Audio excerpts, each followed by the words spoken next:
தின்ன மாட்டாங்க அதை எடுத்து வளர்க்குறவங்களும் ஓடி இருக்கும்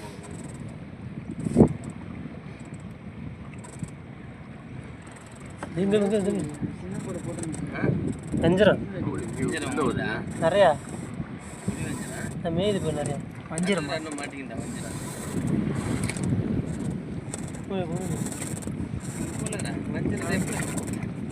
டப்புனு தீ டக்குனு தீ போட்டு அந்தாண்டா அதான் சொல்கிறேன் இது ஃபஸ்ட்டு அதை போட